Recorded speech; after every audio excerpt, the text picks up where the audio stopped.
ভারত কথার গ্রন্থিমোচনের 1074তম পর্বে আপনাদের সবাইকে স্বাগত জানাই। আমরা মহাভারতের শান্তি পর্বের অন্তর্গত হংসসাধ্য সংবাদ নিয়ে আলোচনা করছি, যা হংসগীতা নামেও পরিচিত। আজ সেই হংসসাধ্য সংবাদের পঞ্চম পর্ব। আমরা শুনেছি এই হংসগীতা একটা ইউনিক, সমস্ত শান্তি পর্বের মধ্যে অত্যন্ত গুরুত্বপূর্ণ, যাকে বলা হয় শান্তি পর্বের সার। কেন বলা হয়? দেখুন, মানুষ কি চায়? মানুষ চায়, সাধারণ মানুষের যা চাওয়া, তার প্রধান এবং একমাত্র চাওয়া হচ্ছে সমস্ত যন্ত্রণার অবসান, সর্বরকম ভয় হতে, শোক হতে, যন্ত্রণা হতে, দুঃখ হতে তার মুক্তি। আর এই মুক্তির অন্বেষণই তো সমস্ত শাস্ত্র করেছে। আমাদের এই যে শান্তি পর্ব, তার মধ্যে আমরা আছি এখন মোক্ষ ধর্ম পর্বের মধ্যে। মোক্ষ ধর্মের উদ্দেশ্য হচ্ছে সে মুক্তির অন্বেষণ, এবং সেখানে শাস্ত্রবিদ নানা রকমের সেখানে আলোচনা করা হয়েছে। নানা উপায়, নানা অন্বেষণ, নানা খোঁজ সেখানে চলছে।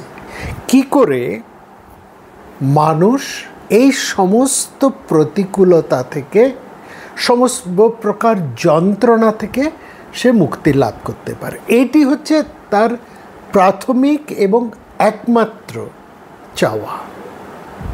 এটাই হচ্ছে সবচাইতে বড় জিনিস। ঠিক এখানেই দেখব, এবার আমরা বুঝব যে এই শান্তি পর্বের এই হংসগীতাকে কেন ইউনিক বলছে। কারণ এখানে ব্রহ্মারূপী হংস, তিনি অত্যন্ত সাধারণ কথায়, সহজ কথায় মানুষের মুক্তি লাভের উপায়টি বলছেন। এবং এই মুক্তি লাভ অর্থাৎ বিরাট কিছু নয়। সাধারণ মানুষ বিরাট কিছু ধারণা করতে পারে না। তার পক্ষে এই দর্শনের, নানাবিধ শাস্ত্রের যে গূঢ়ার্থ, যে কঠিন আলোচনা, এগুলো তার পক্ষে সত্যিই ধরা বোঝা শক্ত, কঠিন। সে চায় তার সহজ জীবনের সহজ কিছু উপায়, এবং সেখানে আমরা দেখছি হংস খুব চমৎকারভাবে সেই কথাই বলছে। তিনি পরিষ্কার দুটো কথার বলেছেন। একদম আমরা বলছেন, না অরুন্তদা সত না নৃশংসবাদী না দীর্ণাভিভাষতে। দীর্ণাভিভাষতে মানে দ্বিচারিতা।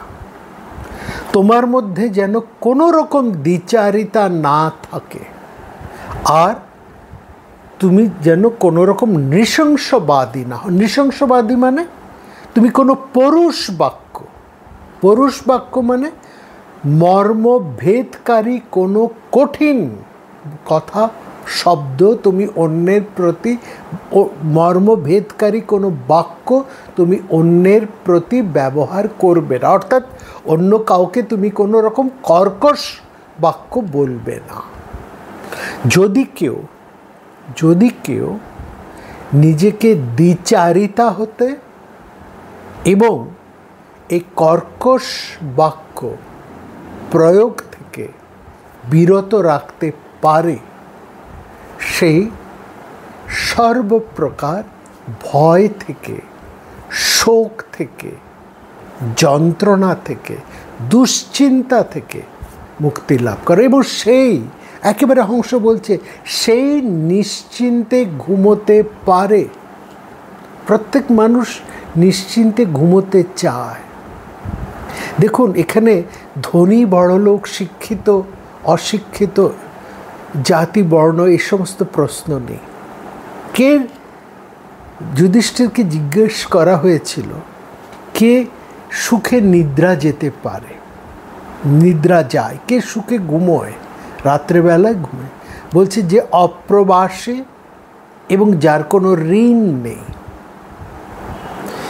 কিন্তু যত মহাভারত এগোচ্ছে আমরা দেখব এর থেকেও বড় কথা কিন্তু এখানে হংস বলছেন। অপ্রবাসী, অঋণী, এটা একটা সময় ছিল, কিন্তু আজকের দিনে দাঁড়িয়ে, আজকের যুগের সময় দাঁড়িয়ে ওই যক্ষ প্রশ্নের উত্তরে মহারাজ যুধিষ্ঠির যা বলেছেন সেটা কি খুব একটা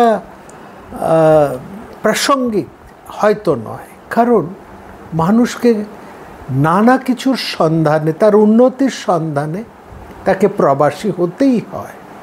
আর কে না জানে আজকের দিনে পড়াশুনো করার জন্য, অর্থ উপায়ের জন্য তাকে তার পরিচিত সীমা পার হয়ে যেতে হয়। সেটা যুগে যুগে কালে কালে হয়েছে। সুতরাং অপ্রবাসীর এই তাৎপর্যটা কিন্তু আলাদা হয়ে গেছে। অপ্রবাসী বলতে এটাও নয় যে নিজের ওই পিতৃপুরুষের ভিটের মধ্যেই থাকা, না, সেটা নয়।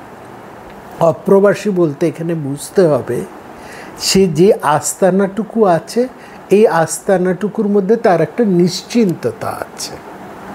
সেখান থেকে কেউ তাকে ঘাড় ধরে বের করে দেবার এরকম কোনো সম্ভাবনা নেই। এমন সে জায়গায় থাকে না যেখান থেকে তার বাস্তুচ্যুত ঘটবার একটা সম্ভাবনা থাকে। অপ্রবাসীকে এই অর্থে বুঝতে হবে। আর অঋণী, এটা তো বোঝার, ব্যাখ্যা করার কোনো প্রয়োজন নেই। ঋণংকৃতা ঘৃতং পিবেত, এই যে একটা প্রচণ্ড ধারা এখন আমাদের দেশ, কাল, সমাজকে ভয়ঙ্করভাবে আচ্ছন্ন করে রেখেছে, এবং তার ফলে এই একটা অনিশ্চিতের জীবন যে যাপন করতে হচ্ছে মানুষকে, শত আয় করার পরেও, প্রচুর আয় করার পরেও তার মধ্যে একটা অনিশ্চিতের যে ভাবনা, হারাই হারাই সদা মনে হয়। অর্থাৎ যা আমি আয় করছি, যে চাকরির সূত্র, যে আয়ের সূত্র, যে স্ট্যান্ডার্ড অফ লিভিং যেখানে পৌঁছে গেছি, সেটাকে মেনটেন করতে পারবো কি না, এই যে একটা দুশ্চিন্তা, এইটা হচ্ছে তার অঋণী তাৎপর্য। সেখানে কিন্তু হংস এসবের মধ্যে দিয়ে যাচ্ছেন না। তিনি খুব পরিষ্কার করে, তিনি একদম পরিষ্কার করে দুটো কথা বললেন। তোমার মধ্যে কোনো রকম দ্বিচারিতা যেন না থাকে, অর্থাৎ তুমি সহজ হবে, সরল হবে। সরলতা বোকামি নয়, এটা বুঝতে হবে। যে মানুষ সরল, সহজ, তাকে যেন বোকা না ভাবা হয়। সে সব বোঝে কিন্তু তার মধ্যে দ্বিচারিতা নেই, এটুকু বুঝতে হবে।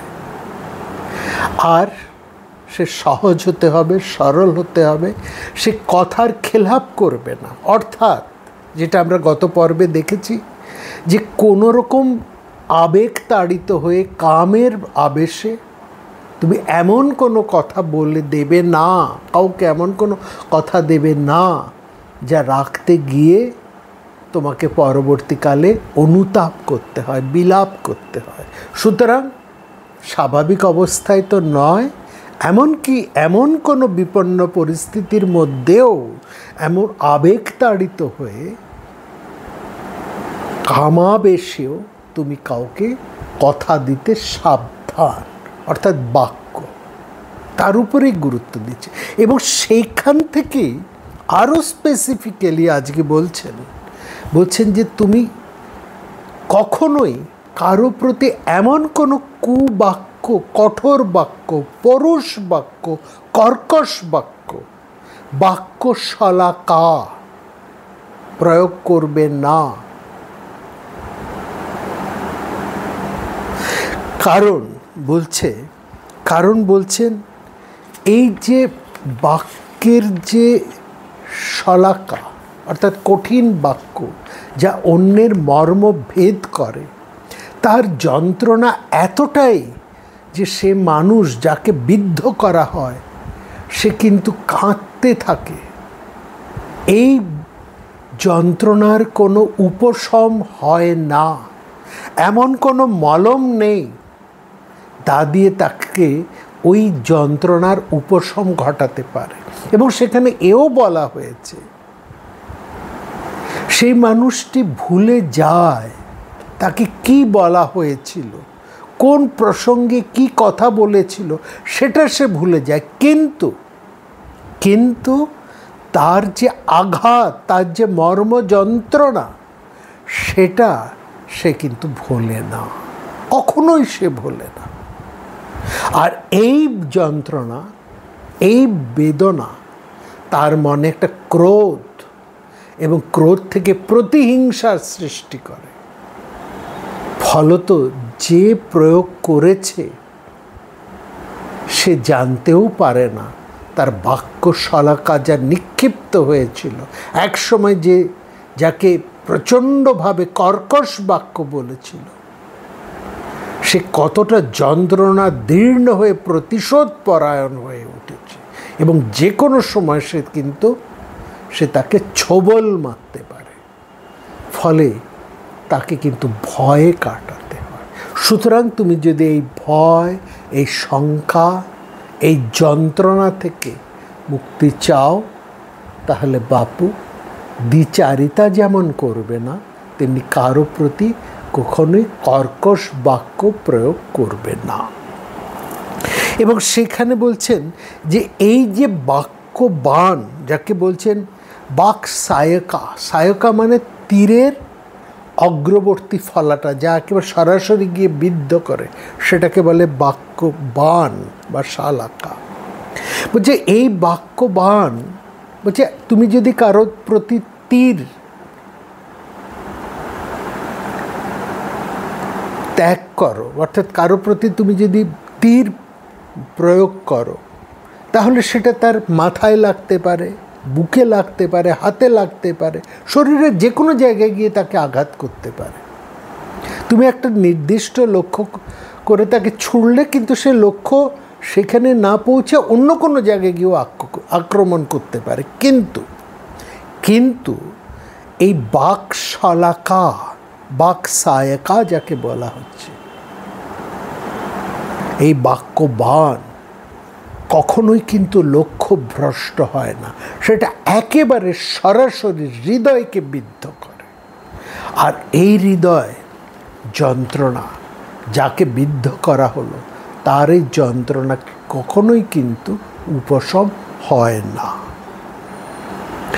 এটা যেমন ঠিক, এই জন্য বলা হচ্ছে যে তুমি কখনোই কোনো অবস্থাতেই কারো প্রতি কর্কশ বাক্য, কঠিন বাক্য প্রয়োগ করবে না। এবং যারা এটা করে তাকেই বলা হচ্ছে নৃশংসবাদী। নৃশংসতার কথা, মহাভারতের নৃশংসতা নিয়ে বহু কথা হয়েছে, এবং সেখানে নৃশংসতার কথার প্রথমেই কিন্তু এই বাকসায়কা বা পরুষ বাক্যকে বলা হয়েছে। যারা নৃশংস, কে নৃশংস, তার যে সমস্ত প্রসঙ্গ এসেছে, কে নৃশংস, যেগুলো নৃশংসতার উদাহরণ, তার মধ্যে একেবারে উপরের দিকে রয়েছে এই কর্কশ বাক্য বা পরুষ বাক্য প্রয়োগের কথা। তাকেই বলা হচ্ছে নৃশংস।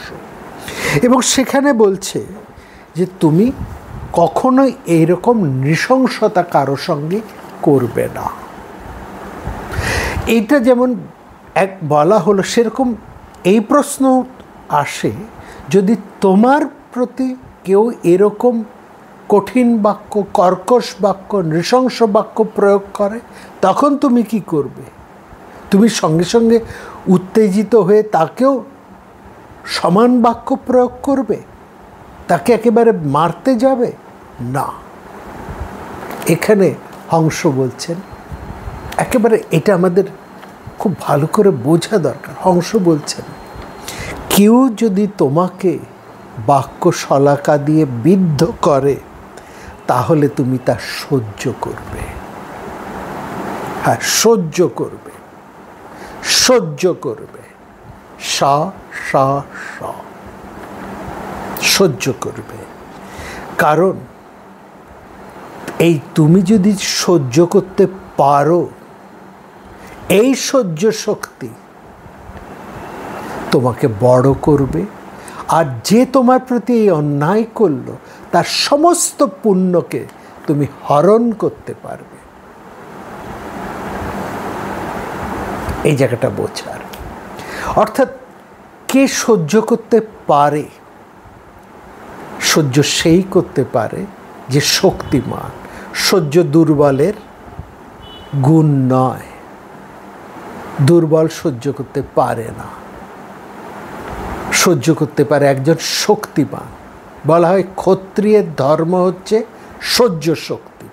একজন বীর ক্ষত্রিয় যে যুদ্ধে প্রতিপক্ষের বানাঘাত সহ্য করে অটল থেকে যুদ্ধ জয় করে লক্ষ্য ভেদ করে আসতে পারে, সেই হচ্ছে প্রকৃত ক্ষত্রিয়, বীর। এবং বলা হচ্ছে ব্রাহ্মণের যে গুণাবলী আছে, ব্রাহ্মণ্য শক্তির মধ্যে সহ্য শক্তি থাকে না, এটা তার স্বাভাবিক গুণ নয়। তাকে এই গুণ আত্মস্থ করতে হয়, অনুশীলন করে চর্চা করে এই গুণ তাকে আত্মস্থ করতে হয়। সেজন্য ব্রাহ্মণের যাবতীয় গুণের মধ্যে যে প্রথম গুণটি যেমন অধ্যয়ন এবং অধ্যাপনা, দ্বিতীয় গুণ সত্য, তৃতীয় গুণটি হচ্ছে সহ্য শক্তি। ব্রাহ্মণকে বলছে সত্যে প্রতিষ্ঠিত হও, অধ্যয়ন অধ্যাপনা করো এবং সহ্য করো। সহ্যও কিন্তু ব্রাহ্মণ্য শক্তির অন্যতম ও অনুশীলনীয় বিষয়, কিন্তু ক্ষত্রিয়ের এটি হচ্ছে স্বাভাবিক বৃত্তি। ঠিক এইখানে দাঁড়িয়েই হংস বলছেন তুমি সহ্য করবে। সহ্য করবার এই যে সহ্য গুণ, যে মানুষের যত বেশি সহ্য গুণ, যত বেশি সে সেই সহ্য গুণকে বাড়াতে পারে, তার কি হয়? তার আত্মিক শক্তি, আত্মশক্তি তত বাড়ে। নিজের উপর তার কনফিডেন্স, লেভেল অফ কনফিডেন্স সে বাড়ে। সে নিজে বুঝতে পারে যে তার শক্তি, এটা বাইরের শক্তি নয়, এটা অন্তরের শক্তি। আপনারা জানেন এই যে 3 পুত্র কৌরব, বৃদ্ধ কৌরবদের হস্তিনাপুরের 3 পুত্র, সত্যবতীর 3 নাতি, যারা ব্যাসের ঔরসে জন্মগ্রহণ করেছেন, অম্বিকা অম্বালিকার সন্তান। তাদের মধ্যে ধৃতরাষ্ট্রের ছিল শারীরিক শক্তি, তার মানসিক শক্তি ছিল না, তার ছিল শারীরিক শক্তি। পাণ্ডুর ছিল অস্ত্রবিদ্যা শক্তি, আর মানসিক শক্তি, বৌদ্ধিক শক্তি ছিল বিদুরের। যার ফলে বিদুর জিতে গেলেন। এরা দুজন, পাণ্ডু তো জন্ম থেকেই অসুস্থ, তিনি অকাল প্রয়াণ হল। ধৃতরাষ্ট্র এত জ্ঞান, এত প্রজ্ঞানীয়, সব হারিয়ে ফেললেন, কারণ তার শারীরিক শক্তি, তার আত্মিক শক্তি নেই। আর বিদুর যে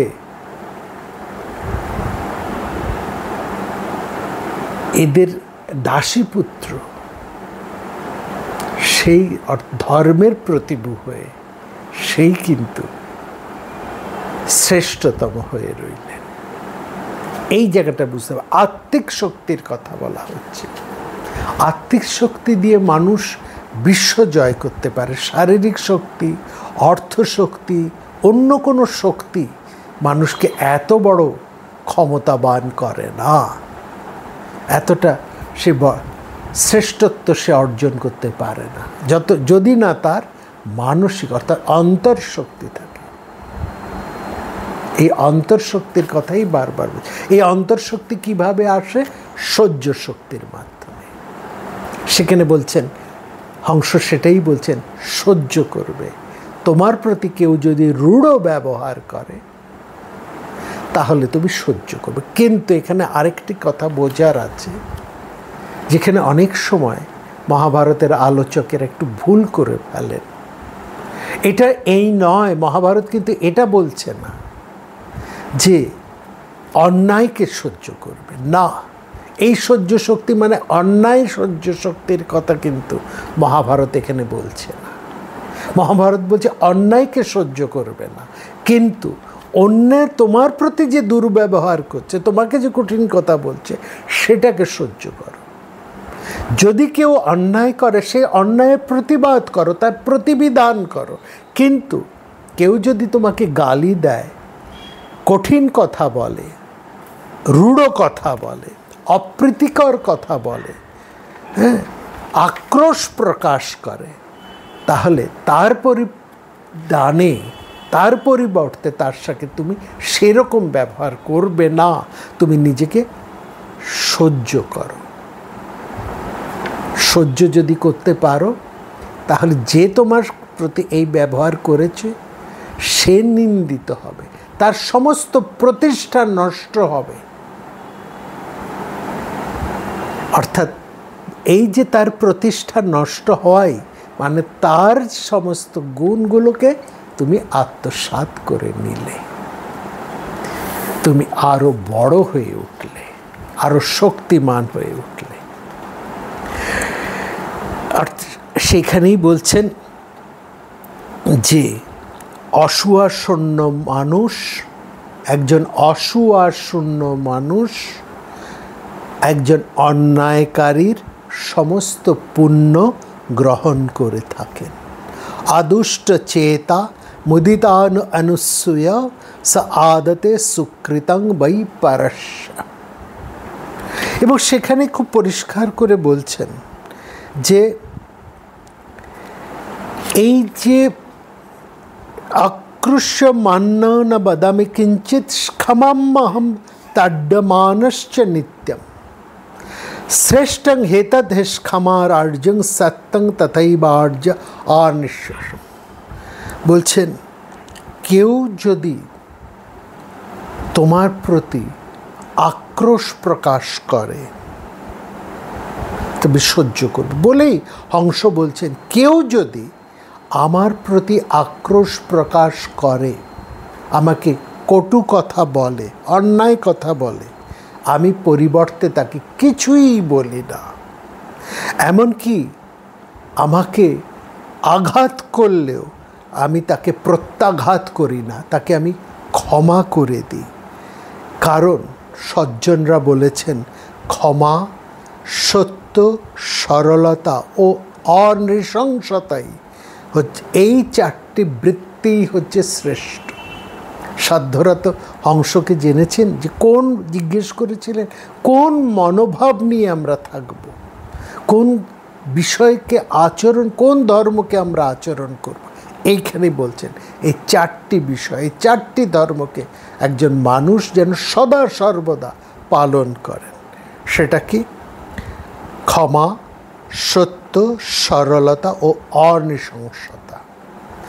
সে ক্ষমা করতে শিখবে, হৃদয় প্রশস্ত হবে, এবং সে সত্যকে কখনোই ত্যাগ করবে না। সত্যকে ত্যাগ করবে না বলে সে যেন শুষ্ক না হয়ে ওঠে, তার মধ্যে ক্ষমা গুণ যেন থাকে, হৃদয়ে প্রসারতা যেন থাকে। অনেকে সত্যকে শক্ত করে ধরে রাখেন, কৌশিক মুনির উদাহরণ, কিন্তু তার হৃদয় বৃত্তি নেই। এটা হবে না, তোমার হৃদয়ে প্রসারতা। এই জন্য প্রথমেই ক্ষমার কথা বলা হয়েছে। শ্রেষ্ঠ হি এতদ, কোনটি শ্রেষ্ঠ না? ক্ষমা। প্রথমেই বলছে ক্ষমা, তারপরেই বলছে সত্য, তারপরেই বলছে সরলতা এবং অনৃশংসতা। অনৃশংসতা কি? যা আমি অন্যের কাছ থেকে প্রত্যাশা করি না, তা আমি যেন কখনোই অন্যের প্রতি ব্যবহার না করি, অন্যের সাথে না করি। এটাই হচ্ছে অনৃশংসতা। এবং এই যে সত্য কথাটা আছে, এই সত্যের মধ্যেই কিন্তু অন্যায়কে সহ্য না করার কথাটাও কিন্তু বলা আছে। ক্ষমা মানে অন্যায়কে সহ্য করা নয়। ক্ষমা হচ্ছে তোমার সাথে কেউ যদি অন্যায় করে, তোমাকে যদি আঘাত করে, সেটাকে তুমি তার প্রতি প্রত্যাঘাত করবে না, প্রতিহিংসা পরায়ণ করবে না, সেটা হচ্ছে ক্ষমা। আর কেউ যেখানে অন্যায় হচ্ছে সেটার প্রতিবাদ না করা, ক্ষমার সাথে অন্যায়ের সাথে সমঝোতা করা সত্যের অপলাপ। এই জায়গা পরিষ্কার করে বুঝতে হবে। সুতরাং বলছে ক্ষমা, সত্য, সরলতা। সরলতা মানে বোকা নয়, সহজ হওয়া। সহজ হবি, ওরে মন সহজ হবি, এই সরলতা এবং অনৃশংসতা, এই চারটি হচ্ছে শ্রেষ্ঠ বৃত্তি। শ্রেষ্ঠ হি এতদ যৎ ক্ষমার আহু অর্জং সত্যং তদ্বাই অর্জম অনিশস্য। এবং সেখানে তিনি তারপরেই বলছেন একজন মানুষ অবশ্যই জ্ঞানের চর্চা করবে, অবশ্যই তাকে জ্ঞান চর্চা করতেই হবে। বেদ চর্চা, বেদ হচ্ছে জ্ঞান, জ্ঞান চর্চা করতে হবে। কিন্তু সেই বেদের সার কি? সে জ্ঞানের সার বেদস্য উপনিষদ। বেদ উপনিষদ কথাটার মানে হচ্ছে অন্তর বা সার। উপনিষদ কথার হচ্ছে সার, বেদের সার হচ্ছে উপনিষদ। সেরকম জ্ঞানের সার কি? বেদ অর্থে জ্ঞান, তার উপনিষদ অর্থাৎ সার কি? সত্য। অনেক পাণ্ডিত্য তোমার আছে, অনেক জ্ঞান আছে, কিন্তু তুমি সত্যে নয়, তোমার মধ্যে অসত্য রয়েছে। সত্যের মধ্যে তুমি প্রতিষ্ঠিত নও, তুমি মিথ্যাচারী। তাহলে সমস্ত জ্ঞান চর্চা তোমার ব্যর্থ। সেই জন্য বলছে বেদস্যোপনিষদ। বেদের সার হচ্ছে, জ্ঞানের সার হচ্ছে সত্য। সত্যপ উপনিষদম হচ্ছে দম। এবং সত্যের উপনিষদ কি? সত্যপথে অধিষ্ঠিত আছে, কিন্তু দম, তুমি নিজেকে নিয়ন্ত্রণ করতে পারছো কিনা। এই দমটাকে নিয়েই তারপরে আমরা দেখব হংস ব্যাখ্যা করছে দম বলতে তিনি কি বোঝাচ্ছেন। চারটি দমনের কথা তিনি সেখানে বলছেন। কি সেই চারটির দমন? কোন চারটিকে সেখানে তাকে দমন করতে হবে?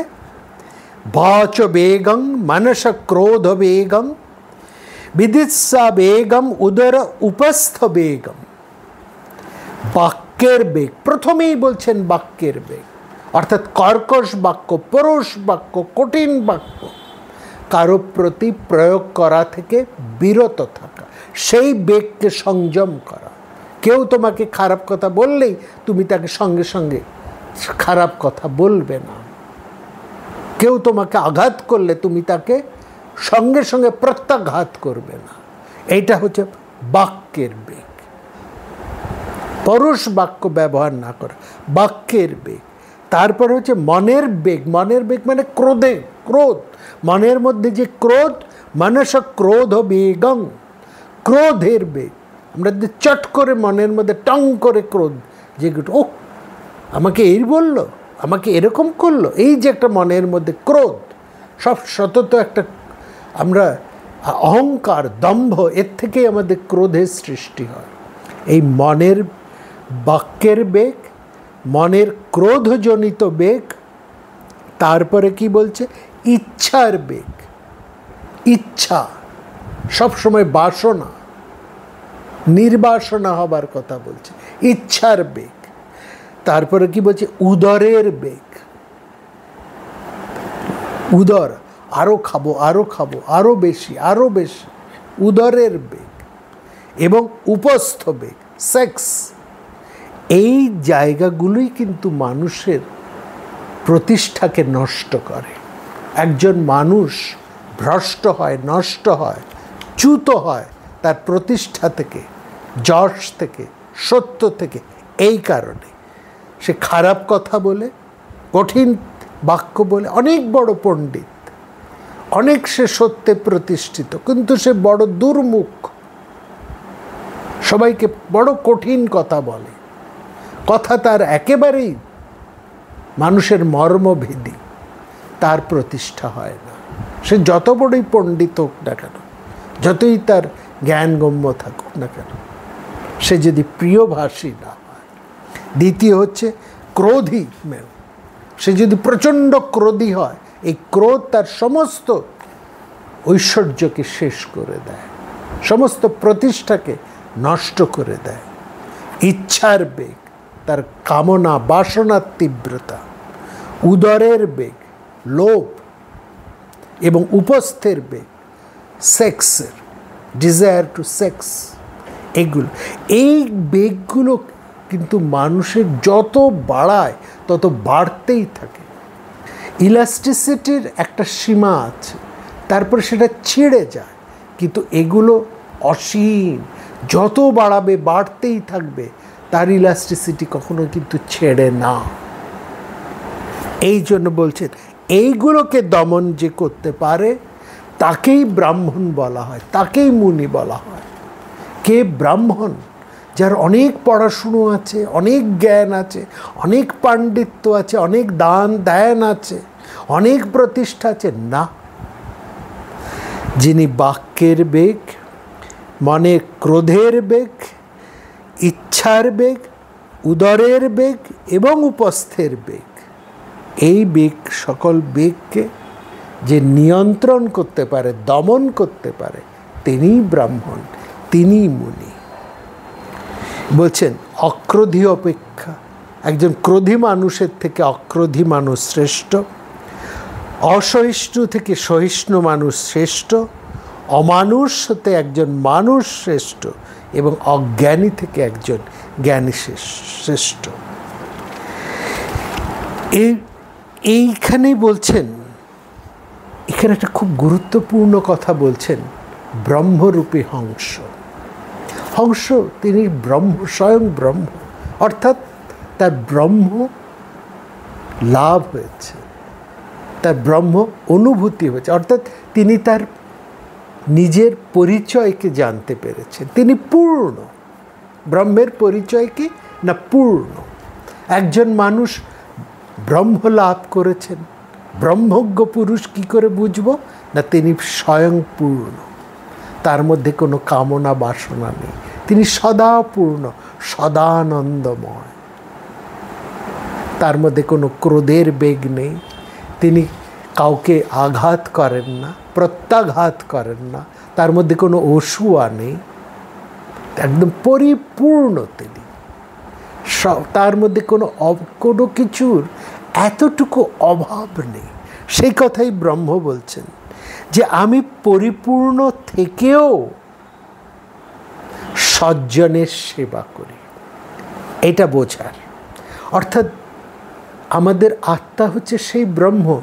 উপনিষদে বলা হয় অহং ব্রহ্মাস্মি, আমি সেই ব্রহ্ম। আমরা প্রত্যেকেই সেই ব্রহ্ম। এই যে আমরা প্রত্যেকেই ব্রহ্ম, এটার অর্থাৎ সেই আমরা আমাদের পরিচয়কে আমরা সে আত্মা, এই শরীরটা আমরা নই, আমরা হচ্ছে সেই চৈতন্য শক্তি। এই চৈতন্য শক্তি হচ্ছে সেই পরম ব্রহ্মের শক্তি। ব্রহ্ম হচ্ছে সেই চৈতন্য স্বরূপ। তো আমরাও সেই চৈতন্য শক্তিতেই শক্তিমান, সেটাই আমাদের পরম পরিচয়। সুতরাং আমরা সদা পূর্ণ, আমরা শুদ্ধ, বুদ্ধ, মুক্ত এবং নিত্য। এই নিত্যতেই আমাদের পূর্ণত্ব। আমরা এটা অনুভব তখনই করি যখন আমাদের সেই পরিপূর্ণ জ্ঞানটি লাভ হয়। যার এই লাভ হয়েছে, যিনি নিজেকে জেনেছেন, তিনি ব্রহ্মজ্ঞ পুরুষ, তিনি হংস, তিনি পরম হংস। হংসের লক্ষণ কি? যে অনিত্য থেকে নিত্যকে গ্রহণ করতে পারে, সমস্ত অসারের মধ্যে থেকে যিনি সারটিকে গ্রহণ করতে পারেন, সংসারের মধ্যে সংকে বাদ দিয়ে যিনি সার বস্তুকে গ্রহণ করতে পারেন, সেই হচ্ছে হংসের লোক। হংসের এই গুণ আছে, এই জন্য ব্রহ্মজ্ঞ পুরুষকে বলা হয় হংস পুরুষ বা পরমহংস। তো তিনি সদানন্দময়, সদা নিত্যপূর্ণ। সেই জন্য বলছেন আমি পরিপূর্ণ থেকেও সজ্জনের সেবা করি। সজ্জনের সেবা মানে শরীর ধারণ করলেই শরীরের যে গুণ সেটা বর্তাবে। এমনিতে আত্মা নির্বিকারী, তার কোনো বিকার নেই, তার কোনো সে নির্গুণ, তার কোনো গুণ নেই। কিন্তু যেহেতু সে শরীরকে আশ্রয় করেছে, শরীরের যে গুণ, শরীরের যে ধর্ম তার উপর যেন আরোপিত হচ্ছে। ঠিক সেরকম একজন মানুষ যখন মাটিতে দাঁড়িয়ে থাকে তখন সে স্থির। এবার সে যখন একটি বাহনের উপরে চড়ে বসে, উঠে বসে, তখন সেই গতিপ্রাপ্ত বাহনের সঙ্গে সেও গতিপ্রাপ্ত হয়। অর্থাৎ বাহনের ধর্ম তার মধ্যে এসে বসে। এই বাহনটা হচ্ছে তার শরীর, শরীরের ধর্ম তার মধ্যে একটা প্রভাব তৈরি করে। সেই বাহন শরীরের ধর্ম কি না, কাজ না করে সে থাকতে পারে না, এটা শরীরের ধর্ম। শরীরের ধর্ম হচ্ছে সে কখনো নিশ্চেষ্ট নিশ্চুপ সে থাকতে পারে, সবসময় সে কিছু না কিছু তাকে কাজ করতেই হয়। এই কর্মই হচ্ছে শরীরের ধর্ম। সেখানে সে কি করবে এখন, সেই জন্য বলছে ভালো কাজ মন্দ কাজ, সবটাই কাজ। সে মন্দ কাজকে ত্যাগ করে, সেই জন্য সে অংশ অসার থেকে সে সারটাকে গ্রহণ করছে। সে সজ্জনের সেবা করে, শুভ কর্ম করে, মাঙ্গলিক কর্ম করে, মঙ্গল কর্ম করে, কল্যাণকারী কর্ম করে, ভালো কাজ করে। এইটাই হচ্ছে বলছে আমি তার কাজ করার কোনো প্রয়োজন নেই। সে বোঝে তার কাজের কোনো প্রয়োজন নেই, সে সদাপূর্ণ, কিন্তু তবু সে কাজ করে চলেছে শরীরের ধর্ম অনুসারে। বলছে, এবং হংস বলছেন আমি পরিপূর্ণ থেকেও আমি সজ্জনের সেবা করি, অর্থাৎ আমি ভালো কাজ করি।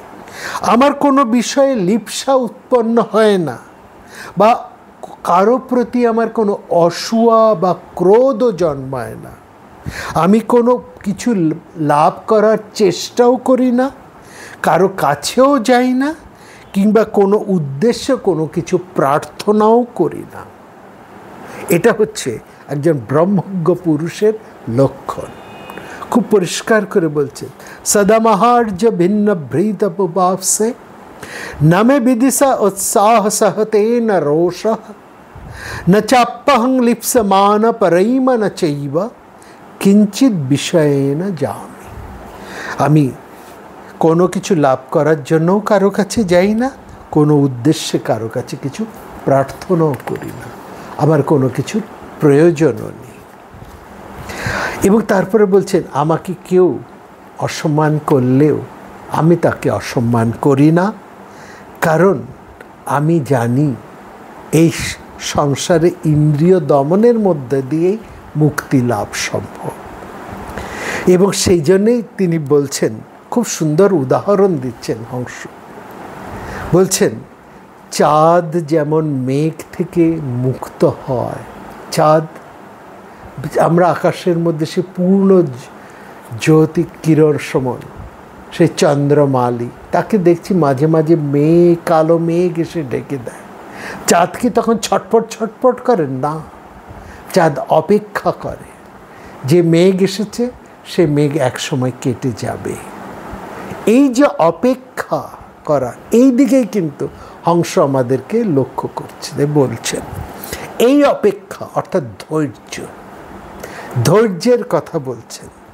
বলছে ধৈর্য মাধ্যমেই তুমি রজগুণ মুক্ত হয়ে তুমি এই সত্যকে লাভ করবে, মুক্ত হয়ে যাবে। ধাপে ধাপে তুলছেন তিনি, বলছেন এতগুলো গুণে। এবার তিনি আমাদেরকে বলছেন ধৈর্যের কথা, আরেকটি গুণের কথা বলছেন, ধৈর্যের কথা বলছেন। ধৈর্য ধরতে শেখো, ধৈর্যের মাধ্যমেই তুমি সিদ্ধি লাভ করতে পারবে। অধৈর্য হলে কোনো কিছু সিদ্ধি লাভ করা সম্ভব নয়, সেটা জাগতিক বিষয় হোক কিংবা এই আধ্যাত্মিক বিষয় হোক। কোনো কিছুর সিদ্ধি লাভ করতে হলে ধৈর্য প্রয়োজন। তার অনুপম উদাহরণ তিনি ধরলেন এই চন্দ্রের রাহু মুক্তি বা মেঘ মুক্তির কথা, এবং বলছেন যে মানুষ সবার কাছে সম্মানীয় হন, সবাই যাকে ভালোবাসে, তার মধ্যে কোন গুণটা আছে? তার মধ্যে আছে ধৈর্য গুণ। তিনি প্রিয়বাদী, ভালো মিষ্টি কথা বলেন, সবার কাউকেই তিনি মনে আঘাত দিয়ে কথা বলেন না। এবং সেখানেই বলছেন, এবার একটা পাশাপাশি একটা মন্দ লোকের কথাও নিয়ে আসছে। বলছে মন্দ লোক সংসারে যারা নিন্দুক, তারা সৎ মানুষেরও, সজ্জনেরও নিন্দা করে। সজ্জন মানুষ দেখলো তার কি দোষ, সেই দোষের অন্বেষণ করে তার সেই দোষের সমালোচনা করে। তার সবসময় তারা অন্যের ছিদ্র অন্বেষণ করে। চালুনি বলে, সুচ তোর পিছনে কেন ছেদা। তার যে সহস্র দোষ আছে সেটা নয়, ও একজন সজ্জন মানুষের কোথায় কবে কোন জায়গায় ত্রুটি ঘটেছিল, কোথায় তার কখন কোনো দোষ ছিল, সেইটাকে খুঁজে খুঁজে বের করে তার কথাই সে বলবে। কারণ মানুষ মাত্রই দোষ থাকবে, সব মানুষ তো, মানুষের মধ্যে স্বাভাবিকভাবেই তার কিছু ন্যূনতা থাকবে, কিন্তু সেই হচ্ছে মানুষ, সেই হচ্ছে সজ্জন, যে এই ন্যূনতাকে কাটিয়ে উপরে উঠতে পারে। আর দুর্জন সে কখনোই সে ন্যূনতাটাকে সেটারই সে সেবা করে। আর সজ্জন মানুষ সে জানে তার কোথায় সেই ন্যূনতাটা আছে, কোথায় তার খামতিটা আছে, সেটার থেকে সে উত্তরিত হয়, সেটা কাটিয়ে সে বড় হয়ে ওঠে। আর একজন দুর্জন সেই ছিদ্রকে অন্বেষণ করে, অথচ তার মধ্যে যে ভালো গুণগুলো আছে তার কথা সে কিন্তু কখনোই বলে না। তস্मै বলছেন এইখানেই খুব পরিষ্কার করে বলছে, যথেই তাং বক্তুম ইচ্ছন্তি নৈর্গুণ্যম অনুযুঞ্জকা। তার সমস্ত খারাপ কথাগুলো বলবে, সে কিন্তু তার ভালো গুণের কথা কখনো সে বলে না। আর যে সজ্জন, সে সবসময় জ্ঞান চর্চা, তপস্যা এইসব নিয়েই সে কিন্তু থাকে। অর্থাৎ প্রতি মুহূর্তেই সে নিজেকে শোধন করে চলেছে। তপস্যা মানে শোধন করা, সে সবসময় তার ক্ষুদ্রতা থেকে নিজেকে শোধন করে চলেছে, এই জায়গাটা। এবং এখানে পণ্ডিতের লক্ষণ বলছেন হংস। পণ্ডিতের লক্ষণ কি বলছে? তিনি পণ্ডিত যিনি অন্যের দ্বারা অসম্মানে তৃপ্তি লাভ করেন। অন্য কেউ যদি তাকে এসে অসম্মান করে, তাকে যদি অপমান করে, সেটাকে তিনি অমৃতের মতন গ্রহণ করেন। এবং তিনি নিশ্চিন্তে সুখে নিদ্রা যান। সেই মানুষই সজ্জন যে নিশ্চিন্তে সুখে ঘুমন, যার কোনো ঘুমের ব্যাঘাত হয় না, কোনো রকম দুশ্চিন্তা নিয়ে তার ঘুম বারবার ভেঙে যায় না, যে সেই মানুষই তো সুখী। বাস্তবে এটাই তো ঠিক। আমার দিনটা ভালো কেটেছে এটা তখনই বোঝা যায় যে আমি রাতে নিশ্চিন্তে ঘুমিয়েছি, ঘুমোতে আমার কোনো রকম কোনো কষ্ট হয়, কোনো রকম কোনো টেনশন নেই। উল্টো দিক থেকে যে অসম্মান করে, খারাপ কাজ করে, সে বিনষ্ট হয়। সেই জন্য বলছেন এইরকম একজন খারাপ লোক, যার মধ্যে ক্রোধ, যে রজগুণী, যার মধ্যে ক্রোধ, দম্ভ, অহংকার, মিথ্যাচার যার মধ্যে, সে যতই যজ্ঞ করুক, যজ্ঞ অর্থে এখানে হচ্ছে পরহিতকর কাজ। একজন মিথ্যুক লোক, একজন চোর, অসৎ মানুষ সে যতই জনহিতকর কাজ করুক না কেন, তাতে কি তার সত্যি মঙ্গল হয়? তার অন্যায় সব ধুয়ে যায়? যায় না।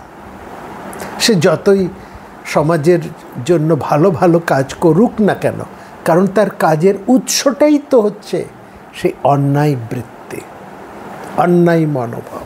সুতরাং একজন অন্যায়ী মানুষ, একজন ক্রোধী মানুষ, একজন অসৎ মানুষ যে যজ্ঞ করে, দান করে, তপস্যা করে, সবটাই তার ব্যর্থ হয়। তার সমস্ত পরিশ্রম ব্যর্থ হয়ে যায়, তার কোনো ফল সে পায় না। এবং সেখানেই বলছেন একজন মানুষ যে সত্যি এই সমস্ত যন্ত্রণা থেকে, শোক থেকে, দুশ্চিন্তা থেকে, কষ্ট থেকে, ভয় থেকে মুক্তি যদি পেতে চাও, তবে বলছেন, এবার সে সাধ্যদেরকে বলছেন, যদি তোমরা সত্যি এই সমস্ত রিপু থেকে মুক্তি পেতে চাও, তাহলে এই 4টি জিনিসকে নিয়ন্ত্রণ করবে। কি? উপস্থ, সেক্স, উদর, পেট, হস্ত, হাত, এবং চতুর্থ হচ্ছে বাক্য। চত্বারি যস্য দ্বারাণি সুগুপ্তন্নমরোত্তমা উপস্থ উদরং হস্ত বাক চতুর্থী স ধর্মবিদ। সেই হচ্ছে ধর্মবিদ, সেই হচ্ছে পরম ধার্মিক। তুমি যদি সত্যি ধার্মিক হতে চাও, সত্যিই যদি তুমি মুক্তি চাও, মুক্ত হতে চাও, শোক হতে, ভয় হতে, যন্ত্রণা হতে, তাহলে এই 4টির বেগকে তোমাকে সংযত করতে হবে। সেটা কি? উপস্থ, উদর, হস্ত এবং বাক্য। বাক্য প্রয়োগে সাবধান, বাক্য দিতেও সাবধান, কথা দিতে সাবধান, কারো প্রতি কথা প্রয়োগ করতেও সাবধান, অর্থাৎ বাক সংযমী। দ্বিতীয় হচ্ছে হাত। এই হাতই মানুষের কাজ করে, অর্থাৎ অন্যায় কাজ করবে না। তৃতীয় হচ্ছে উদর, চতুর্থ হচ্ছে উপস্থ, অর্থাৎ সেক্স এই জিনিসের মধ্যে তুমি পড়বে না। এই সব জায়গাগুলোকে তুমি দমন করবে, নিয়ন্ত্রণ করবে। এগুলো যার সুরক্ষিত থাকে সেই মানুষই ধার্মিক। ঠিক সেরকম বলেন, যিনি সত্য, ইন্দ্রিয় দমন, সরলতা, দয়া, ধৈর্য এবং সহিষ্ণুতার সেবা করেন এবং সর্বদা জ্ঞান চর্চা করেন, অন্যের ধনে যিনি স্পৃহা করেন না, যিনি নির্লোভ এবং নির্জন স্থানে বাস করেন, তারই মুক্তি লাভ ঘটে। তিনি সর্বপ্রকার শোক হতে, দুঃখ হতে, যন্ত্রণা হতে, ভয় হতে মুক্তি লাভ করেন। পরিষ্কার করে বলতেন। এবং সেখানে একটা খুব গুরুত্বপূর্ণ কথা এবার বলছেন, এটা আমাদের বুঝতে হবে। মানুষ যেরকম কোম্পানি, অর্থাৎ যে সমস্ত মানুষের সঙ্গে সে মেশে, যে পরিবেশে সে বাস করে, যে ধরনের মানুষের সঙ্গে সে মেশে এবং তার যা মনোভাব, সে সেরকমই হয়। এই 3টে জিনিস খুব গুরুত্বপূর্ণ: পরিবেশ, সঙ্গ এবং মনোভাব। প্রত্যেকটার সাথে কিন্তু যুক্ত। পরিবেশ বিরাট প্রভাব। পরিবেশের মধ্যে যে সমস্ত মানুষরা থাকে, সেই পরিবেশ এবং সেই মানুষের সংসর্গ, এবং তাই কিন্তু তোমার মনের ইচ্ছাকে তৈরি করে, মনোবাসনাকে তৈরি করে, মনের গঠন তৈরি হয়। একজন মানুষের মনের গঠন তৈরি হয় তার পরিবেশ এবং সঙ্গের উপরে। এই 3টে যার যেমন, সেই মানুষটা তেমনই হয়। অর্থাৎ পরিবেশ ইজ ভেরি ইম্পর্টেন্ট। সৎসঙ্গ, সৎ পরিবেশ, সুস্থ পরিবেশ, সুস্থ পরিবেশ, সুস্থ সঙ্গ, সৎসঙ্গ একজন মানুষের স্বাভাবিক সুস্থ মনোবৃত্তি তৈরি করতে সাহায্য করে। একজন মানুষের সুস্থ মন, সুস্থ ইচ্ছা, সুস্থ বোধ, সুস্থ রুচি, শুদ্ধ সূচি তৈরি হয় পরিবেশ এবং সঙ্গের গুণের উপর, তার মনোবৃত্তি। সুতরাং এই জায়গাটাই খুব গুরুত্বপূর্ণভাবে বলছেন তিনি। বলছেন সেখানে বলা থেকে না বলা ভালো, সত্য বলা দ্বিতীয় ভালো, ধর্ম বলা তৃতীয় ভালো এবং প্রিয় বলা চতুর্থ ভালো। খুব চমৎকার করে এখানে বলছেন যে কিছু বলার, খারাপ কথা বলার থেকে চুপ করে থাকা ভালো। তুমি ভালো কথা বলতে পারো না, তাহলে তুমি বরং চুপ করে থাকো, কথা বলো না, কারণ তুমি কথা বলতেই জানো না। তার থেকে আরও ভালো হচ্ছে সত্যি কথা ভালো। কথা বলে, ভালো ভালো কথা সে বলে, মিষ্ট কথা বলে, কিন্তু মিথ্যে কথা বলে। অর্থাৎ ভালো কথা বলার থেকেও ভালো হচ্ছে সত্য কথা বলা, এবং তার থেকেও ভালো হচ্ছে ধর্ম কথা বলা, অর্থাৎ যা সঠিক সেই কথা বলা, অর্থাৎ অন্যায়ের সাথে আপোষ না করা, খোসামুদি না করা। এবং প্রিয় চতুর্থ, সব তার থেকেও ভালো হচ্ছে প্রিয় কথা বলা, সবারকে ভালো কথা বলা, এটা হচ্ছে সবচাইতে ভালো। এবং সেখানে বলছেন একজন মানুষ অজ্ঞানে আবৃত হয়ে আছে, পরশ্রী কাতরতা বশত সে লোভের দোষে সে মিত্রকে পর্যন্ত সে ত্যাগ করে, এবং তার যদি মিত্র ভালো হয়, তার যদি পরিবেশ পরিস্থিতি এবং সঙ্গ ভালো হয়, তবেই সে স্বর্গ লাভ করতে পারে। এই গুণে পরিবেশ এবং সঙ্গ তাকে উপরের দিকে তুলে ধরে। সুতরাং তোমার যদি পরিবেশ ভালো হয়, তোমার যদি সঙ্গ ভালো হয়, তোমার যদি যোগ্যতা কিছু কমও হয়, সেই কমটুকু সেটা তারা পূর্ণ করে দেয়। তোমার মধ্যে যে ন্যূনতা আছে সেইটুকু পূর্ণ করে দেয়। অর্থাৎ এইখানে বলছেন যে তোমার অন্তরাত্মাকে শুদ্ধ করতে হবে। এই অন্তরাত্মাকে শুদ্ধ করতে হলে তোমাকে উপস্থ, উদর, হস্ত এবং বাক্য, এই চারটির বেগ অবশ্যই তোমাকে সংবরণ করতে হবে, সংযত করতে হবে, শুদ্ধ করতে হবে। যিনি সত্য, ইন্দ্রিয় দমন, সরলতা, দয়া, ধৈর্য, সহিষ্ণুতার অত্যন্ত সেবা করেন, এবং সবসময় যিনি জ্ঞান চর্চায় নিরত, অন্যের ধনে যিনি স্পৃহা করেন না এবং যিনি নির্জন বাস করেন, সেই মানুষই মুক্তি লাভ করেন। আজকে এই পর্যন্ত। এরপরে আমরা দেখব সাধ্যরা আরও দুটি প্রশ্ন করেছেন হংসকে। অর্থাৎ এখানে আমরা দেখছি এই যে হংস গীতার মধ্যে, এবং আগামী দিন আরও যে দুটি প্রশ্ন সাধ্যরা করবেন, সেখানে হংসজি উত্তর দিচ্ছেন। এটা হচ্ছে একজন মানুষ নিজেকে কিভাবে উন্নত করবেন। মানুষের মধ্যে ক্ষুদ্রতা থাকবে, ন্যূনতা থাকবে, নীচতা থাকবে, হীনতা থাকবে, এটা কোনো বড় কথা নয়। বড় কথা হলো তার এই সমস্ত ক্ষুদ্রতা, ন্যূনতা থেকে সে কিভাবে উত্তরিত হচ্ছে, তার এই উত্তরণের ইচ্ছাটুকু বা উত্তরিত হয়ে ওঠাটাই এই যে বিকামিং, এটাই হচ্ছে আধ্যাত্মিকতা, এটাই হচ্ছে তার মুক্তির পথ।